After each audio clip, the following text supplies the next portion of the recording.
October 14th, 1962. A U-2 spy plane captures photos of long-range ballistic missiles stationed in Cuba. It was the climax of the Cold War. Tensions with the Soviets were high, and we knew missiles could reach U.S. soil in minutes. The U.S. government funded countless projects during the Cold War. They developed atomic bombs and other weapons to gain militaristic dominance. In 1975, the Soviets began the space race by launching Sputnik 1 into orbit. For the next decade, the two superpowers would be locked in a race to develop satellites, which would lead, eventually, to the landing on the moon. That's one small step for man, one giant leap for mankind. July 21st, 1969. Apollo 11 lands and Neil Armstrong becomes the first human to set foot on the moon.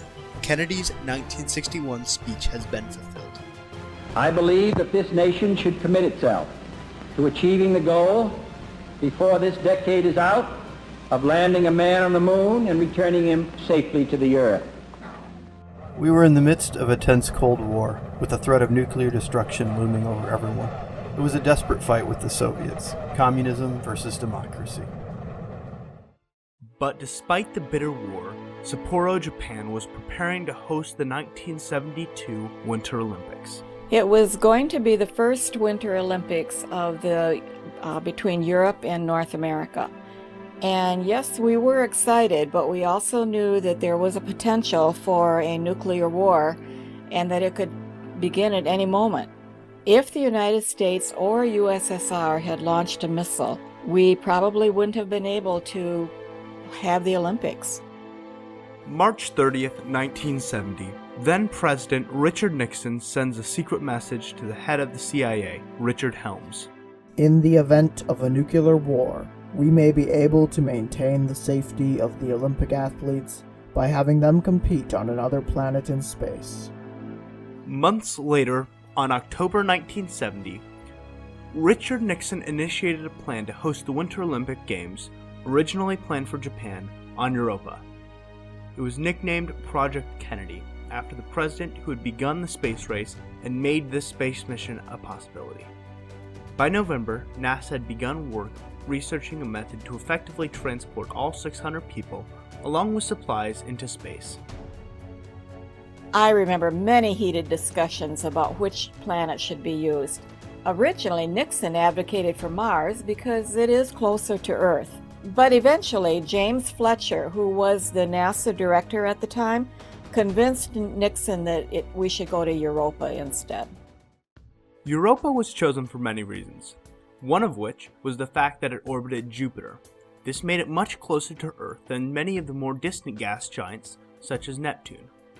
Second of all, it had a similar mass and therefore similar gravity to the Moon.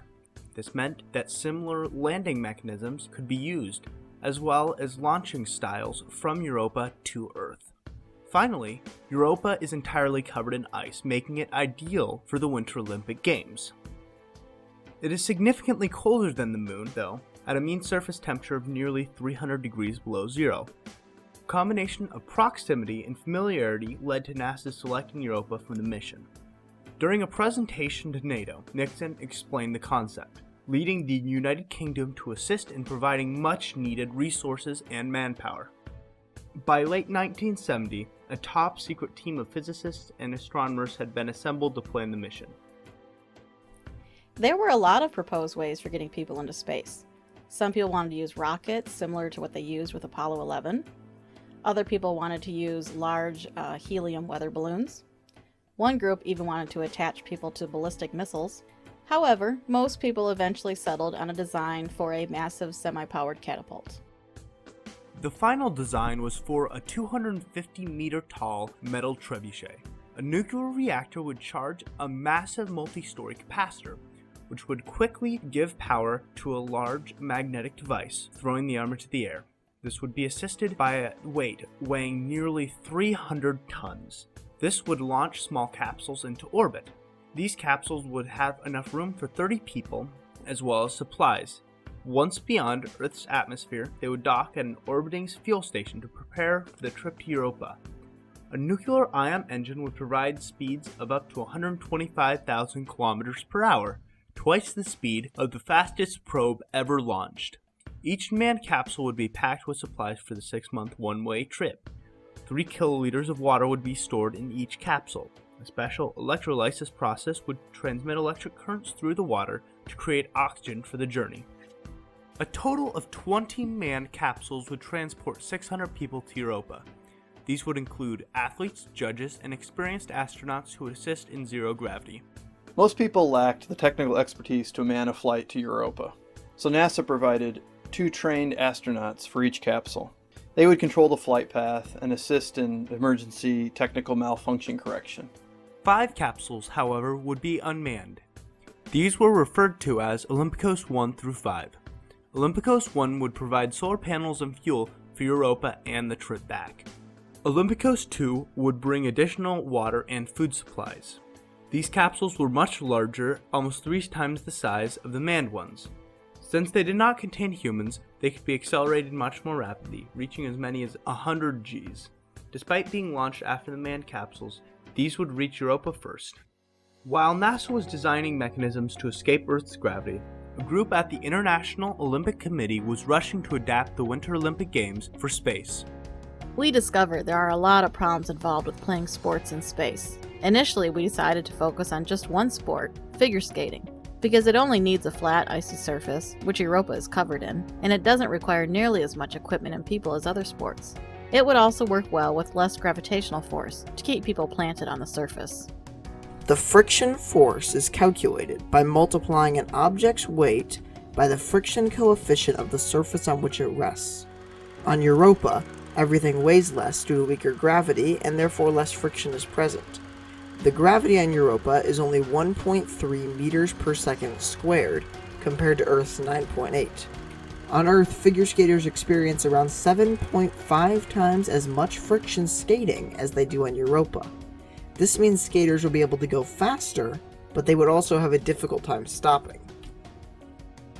The IOC prepared a revised manual for Olympic figure skating on Europa.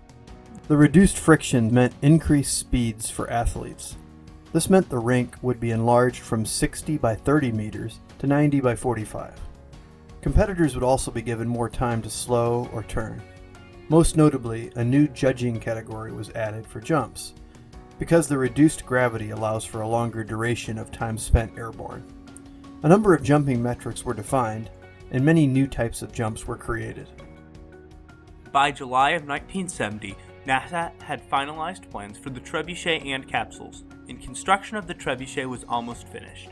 It was still, however, unclear if the Olympics would be held in Japan or if Project Kennedy would be put into action.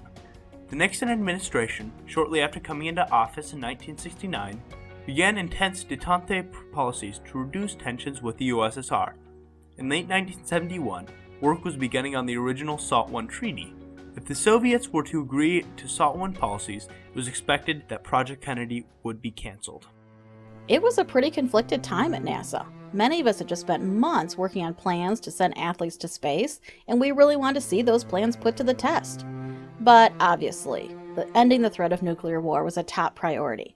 And so if we had to scrap our plans to achieve peace with the Soviets, we were willing to do it. July 21st, Nixon writes to the head of NASA informing him of this peace agreements expected to reduce Soviet tensions. Détente is progressing rapidly, and I expect the threat of war with the Soviets to pass shortly.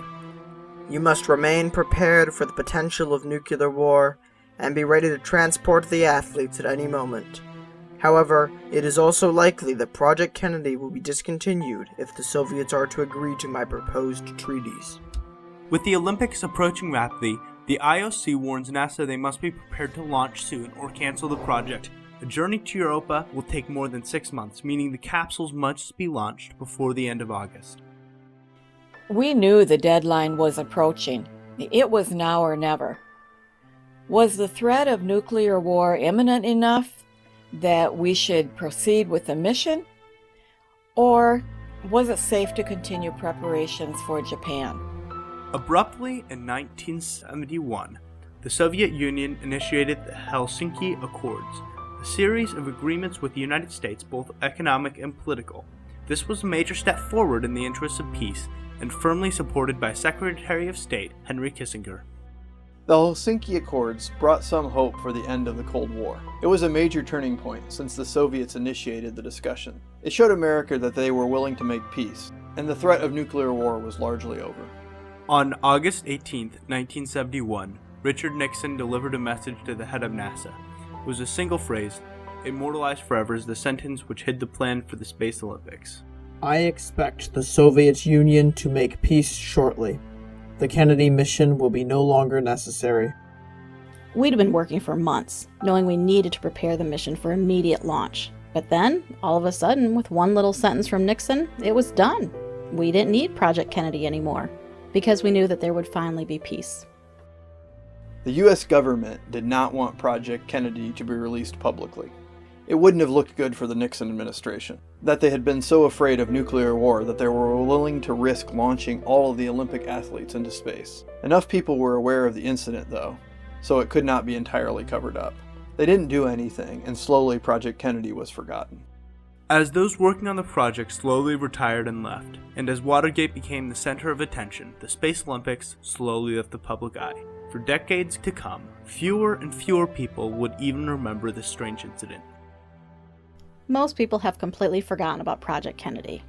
And of the few of us who do know, not everyone knows the full story. There's stuff I'm not supposed to talk about. Yeah, that first capsule with the judges that we sent up, NASA doesn't consider a secret spaceship exploding in the upper atmosphere to be good publicity. And the construction worker working on the trebuchet who got launched? Wait,